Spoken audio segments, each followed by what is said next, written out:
चलिए, हाँ जी, तो स्वागत है आप सबके अपने YouTube परिवार एस बी स्टडी क्लासेस में। जैसा कि आप देख रहे हैं, जो मैथ का जो टेस्ट हुआ था उसका सलूशन यहाँ पे दिया जा रहा है, ऑप्शन के साथ आपको बताया जा रहा है। कृपया करके मिला लेंगे और उसे देखने का थोड़ा काम करेंगे। चलेंगे बाप, आपका ये टोटल जो प्रश्न संख्या रहेंगी वो 40 रहेंगी और जो चैप्टर लिया गया है वो चैप्टर नंबर 1 से लेकर के आपको 5 तक लिया गया है। जैसा कि 1 में आप पढ़े होंगे रियल नंबर, जिसको कहते हैं वास्तविक संख्या। 2 में पढ़े होंगे बहुपद, जिसको कहते हैं पोलिनोमियल्स। 3 में पढ़े होंगे 2 चर वाले रैखिक समीकरण। 4 में पढ़े होंगे आप द्विघात समीकरण। 4 में पढ़े होंगे द्विघात समीकरण और 5 में पढ़े होंगे एपी समानांतर श्रेणी। ये 5 टॉपिक से आपको यहाँ पे टेस्ट लिया गया था, जिसका क्वेश्चन आपको बहुत इम्पोर्टेंट समझ करके, बहुत ज़बरदस्त TTI समझते हुए आपको इस यहाँ पे बताया गया था और टेस्ट के माध्यम से आपको दिया गया था, जिसका आंसर आपके पास है। मिलाने का काम करेंगे। जैसे कि पहला प्रश्न कहता है, निम्नलिखित में से कौन सी सबसे छोटी संख्या है? क्या बोला? निम्नलिखित में से कौन सी सबसे छोटी प्राकृत संख्या? मेरे भाई गौर करेंगे इस बातों को।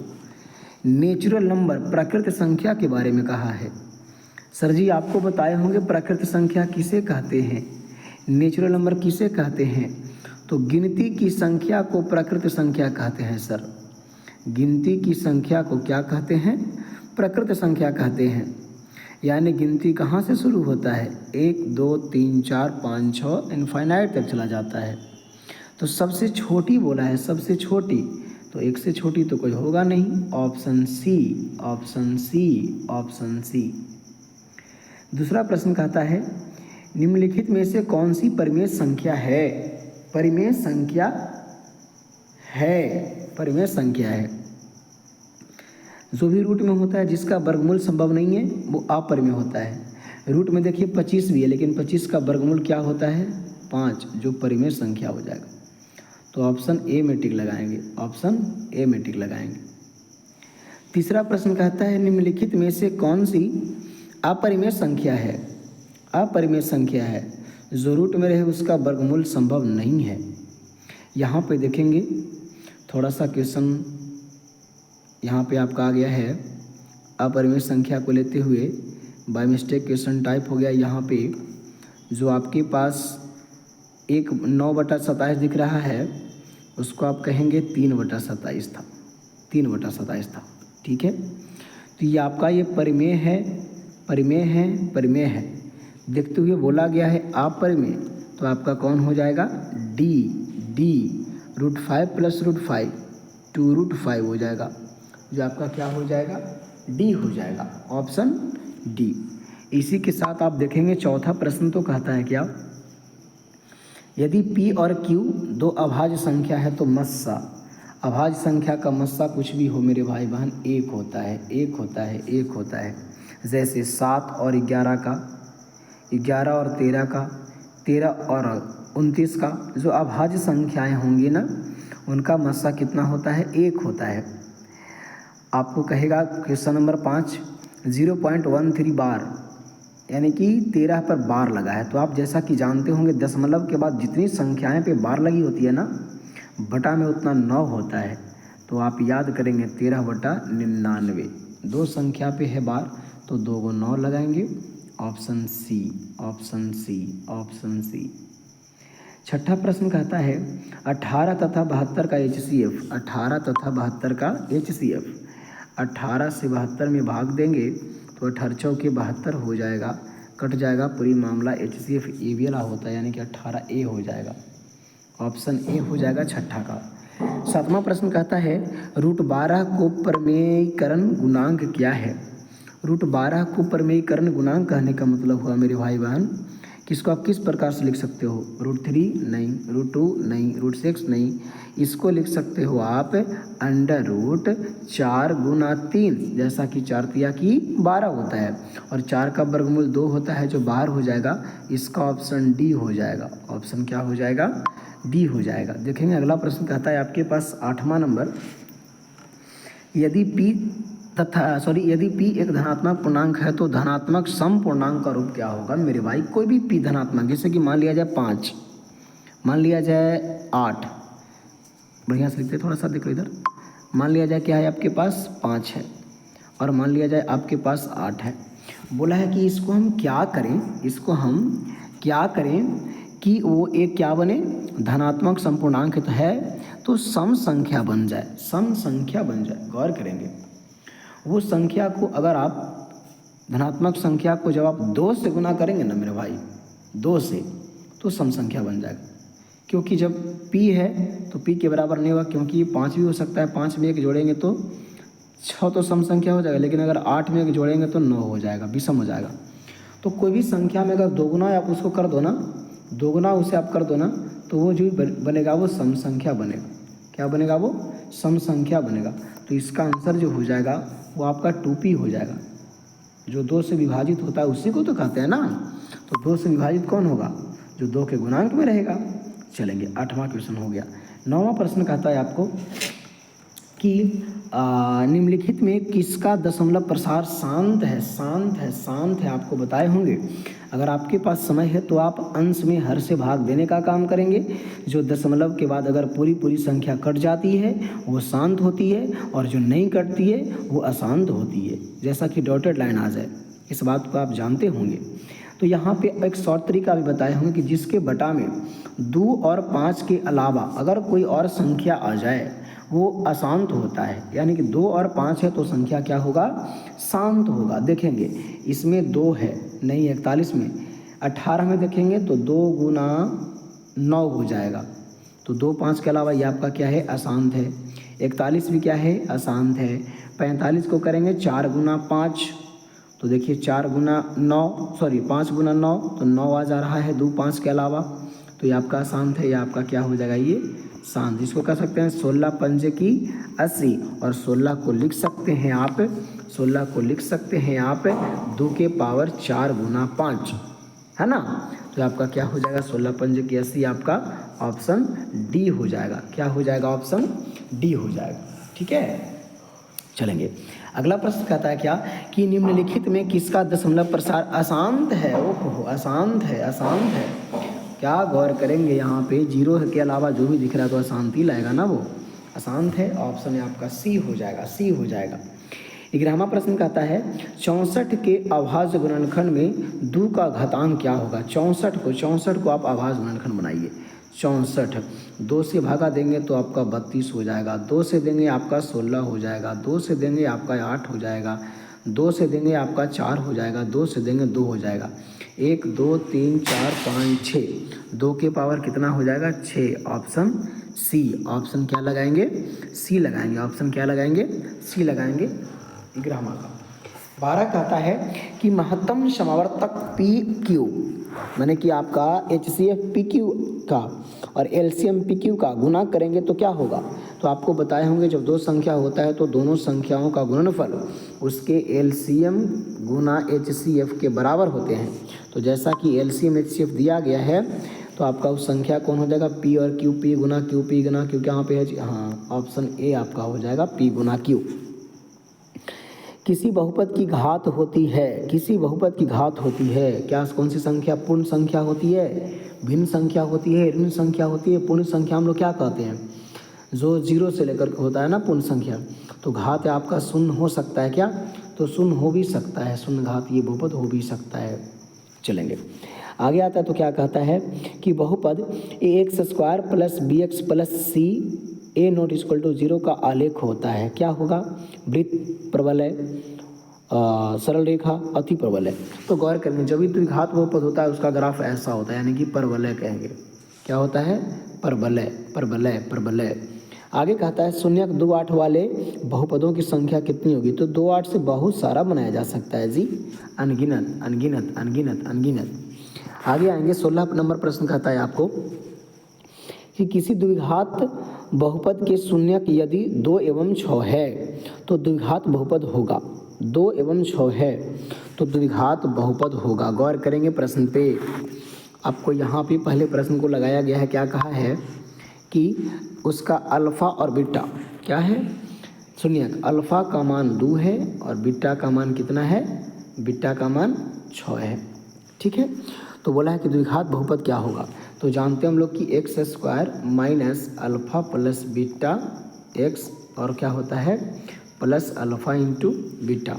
तो x square minus 6 2 8 x plus 6 दूनी की 12 कहीं हो ऑप्शन में minus 8x plus 12 option D. चलेंगे इसी के साथ प्रश्न नंबर 17 में जो पेज नंबर आगे आता है कहता है क्या कि द्विघात बहुपद Y square plus 16 Y plus 55 के शून्यक होंगे। तो 16 को क्या करेंगे, पहले इस बात को समझेंगे। तो 16 को करेंगे 11 बाई प्लस 5 बाई 11 5 16 11 5 की 55 और जब प्लस में होंगे तो दोनों मान तो ऋणात्मक ही आएंगे। कहाँ है ऑप्शन, दोनों ऋणात्मक option A option A option A. चलेंगे 18 नंबर प्रश्न कहता है कि यदि बहुपद 2x square plus 5x minus के शून्यक एक दूसरे को व्युत्क्रम है तो के का मान क्या होगा। व्युत्क्रम व्युत्क्रम व्युत्क्रम है ना, यानी कि alpha alpha alpha alpha equal to 1 बटा beta, alpha into beta equal to 1। Alpha into beta के फॉर्मूला होता है सी बटा ए बराबर 1। इस बहुपद के अनुसार सी का मान हो जाएगा माइनस के, ए का मान हो जाएगा 2 बराबर 1, के माइनस के बराबर 2 इसीलिए के बराबर minus 2 option option B B B.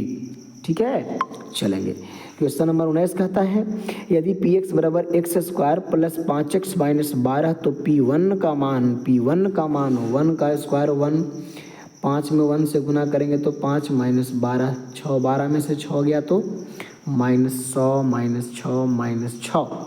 Option number है आपका सी 19 का सी। 20वां क्वेश्चन क्या कहता है, गौर करेंगे प्रश्न पे। युग्म समीकरण 2x plus 4y equal to 3 तथा 12y प्लस 6x बराबर 6 का हल होगा। मेरे भाई पहले इसको सजाने का काम करो ना जी। क्या कहता है 2x प्लस 4y बराबर 3, x वाले को आगे करो तो 6x plus 12y equal to 6 कटेगा जी। तो हाँ सर 3 दूनी की 6 चरती आई 12 3 दूनी की 6 यानी कि 1/3 बराबर 1/3 नोट बराबर 1/2। समान अंतर क्या होंगे, समान अंतर क्या होंगे, समान अंतर। तो समान अंतर जब होते हैं उसका कितने हल होते हैं, तो कोई बिंदु पे नहीं मिलेगा सर, तो कोई हल नहीं। ऑप्शन ए 20 का ऑप्शन ए। 21 नंबर प्रश्न कहता है आपको के किस मान के लिए समीकरण x plus 2y equal to 3 तथा 3x plus ky equal to 9 समपाती रेखा होगा। के किस मान के लिए समपाती के लिए सर जी बताए हैं आपको कि 1 बटा क्या हो जाएगा 3 बराबर 2 बटा के बराबर 3/9 है ना। इसको भी काटेंगे 3 तिहाई 9 यानी इसको बराबर करेंगे तो के बराबर 3 दूनी 6, तिरछी क्या हो जाएगा गुना, तो के बराबर 6। ऑप्शन आपका क्या हो जाएगा डी हो जाएगा। ऑप्शन क्या हो जाएगा डी हो जाएगा। आगे कहता है 22 नंबर क्वेश्चन कि यदि a1 बटा a2 इक्वल टू b1 बटा b2 इक्वल टू c1 बटा c2 तो समीकरण निकाय इतना तथा अरे बाबा जब चारों बराबर होता है समपाती तो इसके हल का कोई लिमिट थोड़ी होता है जी। अनगिनत हल होते हैं। चलेंगे आगे कहता है 23वां नंबर क्वेश्चन क्या कि निम्नलिखित में से कौन सा द्विघात समीकरण है। देख मेरा भाई इतना बात जान ले कि द्विघात समीकरण तभी होगा जेकर अधिकतम घात 2 होगा, पहली बात। दूसरी बात क्या है कि उसके साथ पावर माइनस में नहीं होना चाहिए, उसके साथ पावर कोई और संख्या नहीं होना चाहिए। जैसे कि देखो इधर हम लोग देखते हैं x square minus 4x plus 4√x plus 4 इसका 0। 2x स्क्वायर, यहाँ पे गौर करो, 2x square minus 2x plus 1 equal to, इसको जब तोड़ेंगे भाई तो आपका b क्या उतना करें, समझ लो b होगा, क्योंकि यहाँ पे नहीं होगा क्योंकि रूट में है, यहाँ पे नहीं होगा क्योंकि बटा में है, यहाँ पे नहीं होगा क्योंकि एक्स स्क्वायर है, इसको स्क्वायर करेंगे तो आपका पावर 4 आ जाएगा, स्क्वायर के स्क्वायर करेंगे तो पावर 4 आ जाएगा, ये भी नहीं होगा, आपका ऑप्शन बी हो जाएगा। 24 नंबर प्रश्न कहता है निम्नलिखित में से कौन सा द्विघात समीकरण नहीं है रे बाबा, नहीं है, नहीं है, यानी कि क्या पहला है, तो हाँ सर पहला है, गौर करो, उधर ले जाएंगे तो minus x square minus 2x square हो जाएगी। बी में आते हैं तो 3x प्लस 1 के स्क्वायर करेंगे तो 3x स्क्वायर ये भी होगा। इसमें आते हैं रूट वाला में आते हैं तो ठीक है, ये भी चलेगा, ये आपका स्क्वायर वाला, क्योंकि मुझे स्क्वायर चाहिए, द्विघात समीकरण बनाएगा। ये वाला नहीं आएगा क्योंकि क्यू है यार, क्यू है, और जब स्क्वायर के स्क्वायर करेंगे तो पावर 4 आएगा, यानी कि आपका ऑप्शन डी हो जाएगा जो द्विघात समीकरण नहीं है। इसी के साथ क्वेश्चन नंबर जब 25 में आते हैं तो कहता है कि यदि समीकरण एक्स स्क्वायर माइनस के एक्स प्लस 4 बराबर 0 का कोई मूल वास्तविक नहीं हो तो के का मान मूल वास्तविक नहीं हो, मतलब कुछ समझ में आया, तो के का मान क्या होगा, सर जी बताए हैं B square minus 4ac greater than 0, तो मूल क्या हो, वास्तविक होते हैं, क्या होते हैं, वास्तविक।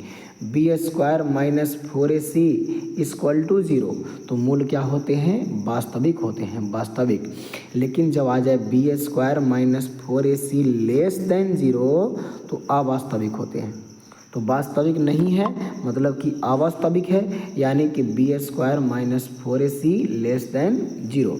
बी का मान लगाएंगे माइनस के का स्क्वायर करेंगे तो प्लस के स्क्वायर हो जाएगा, माइनस 4 इंटू ए का मान कितना है जी, तो ए का मान 1 है और बी का मान क्या है, 4 है, सी का मान 4 है, तो 4 चौके 16 हो जाएगा, उधर जाएगा तो 16 प्लस में हो जाएगा, के स्क्वायर बराबर 16 हो जाएगा, ऐसे यानी के ऐसे 4 कहाँ पे बनाया है, आपके पास के लेस देन 16 का वर्गमूल 4 होता है ना, प्लस माइनस 4, प्लस माइनस क्या हो जाएगा, 4 हो जाएगा, के लेस देन प्लस माइनस 4, इसको लिख सकते हैं माइनस 4 से लेकर के का मान कहाँ तक, 4 तक, option C, option C, option C, option सी।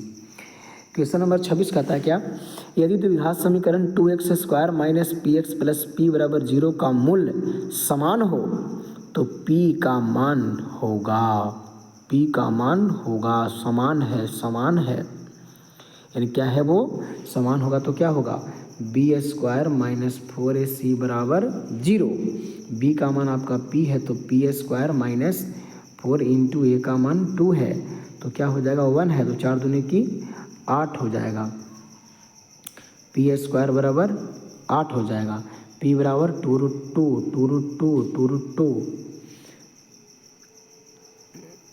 तो p का मान बोला है ना, मूल समान है, समान है, तो बराबर लिए हैं, बी स्क्वायर माइनस 4ac बराबर 0, तो b का मान आपका p है, तो p का square p square minus 4ac, तो c का मान p है ना, सॉरी यहाँ पे c का मान p है, तो 8p हो जाएगा, 8p हो जाएगा, 8p, B square minus 4ac बराबर 0, यानी कि p स्क्वायर माइनस 4 दूनी की 8p बराबर 0, यानी p स्क्वायर बराबर 8p, p से p एगो खत्म, p बराबर 8, केवल 8, केवल 8, केवल 8, केवल 8, ठीक है, चलेंगे, केवल क्या हो जाएगा, 8 हो जाएगा, आगे आता है या फिर 0 हो जाएगा क्या जी, नहीं, 8 हो जाएगा।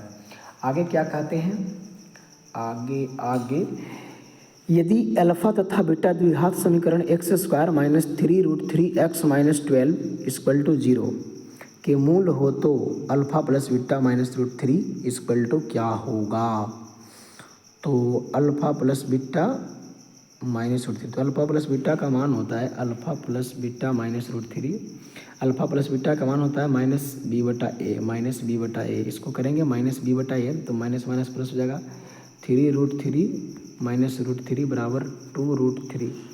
2√3 ऑप्शन में है कहीं जी? 2√3 ऑप्शन सी हो जाएगा, ऑप्शन सी हो जाएगा। 28 क्वेश्चन कहता है समानांतर श्रेणी में आ गया। गौर करेंगे प्रत्येक प्रश्न पे, अब कोई देरी नहीं लगेगा, एकदम आराम से बनाते चले जाएंगे। ए बराबर आपके पास 3 है, डी बराबर आपके पास 4 है, तो 14वां पद, तो ए प्लस 13 डी। ए का मान 3 प्लस 13 गुना डी का मान 4, 13 चौके 52 3 55, 52 3 55, option number B, option B, option B. आपका क्वेश्चन कहता है 29 नंबर निम्नलिखित में कौन सा समानांतर श्रेणी में नहीं है? समानांतर श्रेणी में नहीं है। -8 6 4 2 है, यानी कि नहीं होगा ऑप्शन में, ये नहीं होगा, ये नहीं खोजा है आपका। 0.11 नहीं है, नहीं है, नहीं है, नहीं है, यानी कि आपका ये नहीं है, ये आपका नहीं है, बी है। डी निकाल के देखेंगे डिफरेंट आएगा। समानांतर श्रेणी 16 11 6 1 -4 का एनवां पद क्या होगा? एनवां पद 16 11, तो आपके पास 21 में से 5 जाएगा तो 16 आएगा, ठीक है। 21 में यानी कि एन का मान 1 लगा के देखते हैं, तो आपका 21 गुना 5, सॉरी 21 प्लस 5 नहीं होगा, पहला तो नहीं होगा, दूसरा देखते हैं, पहला तो नहीं होगा, दूसरा देखते हैं। 21 माइनस 5 16 आ रहा है, यहाँ पे देख रहे हैं तो 5 माइनस 11 ये भी नहीं 16 आएगा, ये आपका 16 आएगा, ठीक है। ये हो रहा है, ये हो रहा है, लेकिन अगला देखते हैं दूसरा संख्या। एन का मान जब 2 लगाते हैं तो 5 दूनी 10 हो जा रहा है, और 10 11 21 हो जा रहा है। यहाँ पे 2 लगाते हैं तो 21 में से 10 घटेगा तो 11, वेरी गुड, ऑप्शन नंबर आपका बी हो जाएगा जी। काहे के लिए भटक रहे हैं, बी हो जाएगा। अगला क्वेश्चन कहता है 31 नंबर, यदि समानांतर श्रेणी का सामान्य पद 13 - 2n है तो उसका सार्वंतर होगा। देखिए मेरे भाई, सार्वंतर पता करने के लिए आपको कितने चाहिए? 2, कम से कम 2 नंबर तक चाहिए, 2 टर्म तक चाहिए। तो आप पहले जो आपके पास प्रश्न दिया गया है 13 - 2n, उसको पहले 1 लगा लो तो पहला पद निकल जाएगा। तो 1 लगाएंगे तो 13 में से 2 जाएगा, 11 हो जाएगा। 13 - 2 गुना 2 कर लेते हैं तो 9 हो जाएगा। अब 9 में से जब 11 घटाएंगे तो -2 कहीं ऑप्शन में है तो लगा दो ना, काहे के लिए भटक रहे हो। 32 क्वेश्चन कहता है कि समानांतर श्रेणी इतना का कौन सा पद 0 होगा? मेरे भाई जानते हो ना, ए बराबर आपके पास 126, डी बराबर आपके पास -6, टी एन बराबर 0। टी एन बराबर क्या है? 0 है। तो टी एन का फॉर्मूला होता है A plus N minus 1 into D. जगह कम है, समझने में थोड़ा सा ज़्यादा। तो आपके पास क्या है यहाँ पे, समझेंगे थोड़ा सा। क्या कहता है कि टी एन का मान 0 लगाओ, तो ए का मान क्या है? 126 है, plus N minus 1 into D का मान क्या है? -6 है। 126 इधर आएगा तो क्या हो जाएगा आपके पास? 0 बराबर 126 प्लस 6 एन माइनस प्लस 6, तो 26 कितना हो जाएगा? 132 माइनस 132 बराबर 6n हो जाएगा ये आपके पास। नहीं जी, a plus N minus 1 into D.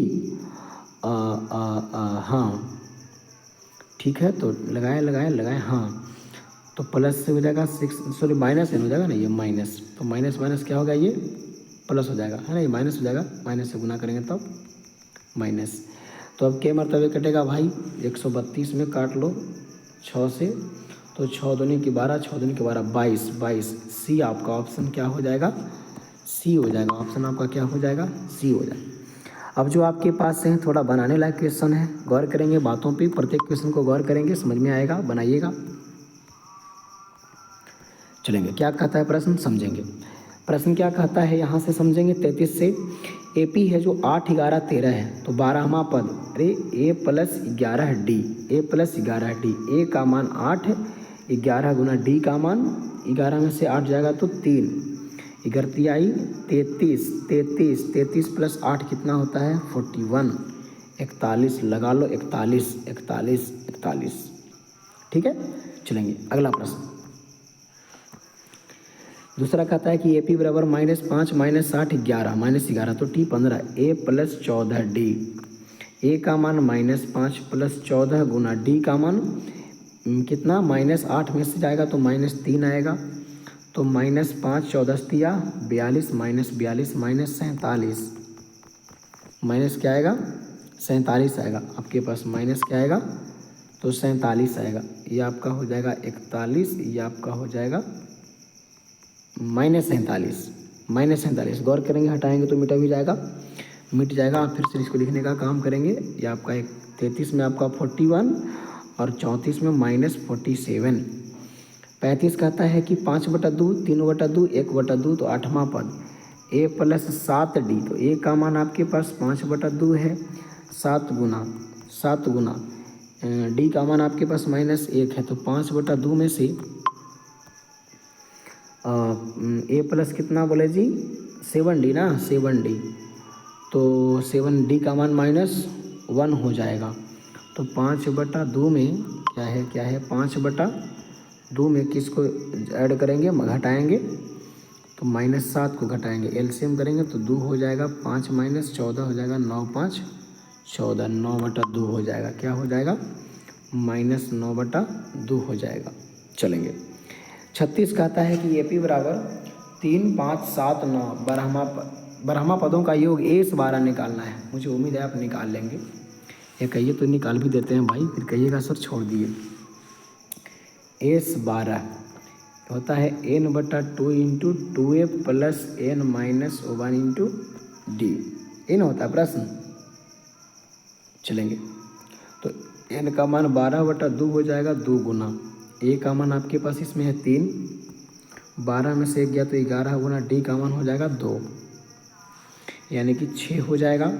तो 3 दूनी 6, 11 दूनी 22, 22 × 6 = 28, 28 गुना 6 करेंगे तो 8 × 6 = 48 के 8 हाथ में रहा 4 और 6 दूनी 12, 4 16, 168। फिर से कर लेंगे, 8 × 6 = 48 के 8 हाथ में 4, 6 दूनी 12, 12 4 16, 168। समझ गए, लगा लीजिएगा यहाँ पे 36 में। 37 प्रश्न क्या कहता है, AP बराबर -10, -8, -6 तो 18वां पद। इसमें भी n का मान 18 देंगे, 18/2, 2 गुना a का मान -10, 18 में से गया तो 17 गुना d का मान हो जाएगा क्या, 2 हो जाएगा, यानी कि 9 हो जाएगा। तो 9 और 18, 7 दूनी 17 दूनी 34, 34 में से 20 जाएगा तो क्या हो जाएगा, -14। तो 14वां सिविल से -126। ठीक है, सॉरी नीचे वाले में। आगे कहता है AP का सूत्र लिखें, है ना। तो AP का सूत्र क्या होता है, 38 का आंसर देखिएगा, 38 का आंसर देखिएगा। AP लिखते हैं a + d, a + 2d, ... a + n - 1 × d। ये आपका सूत्र हो गया। TN का फॉर्मूला होता है a + n - 1 × d।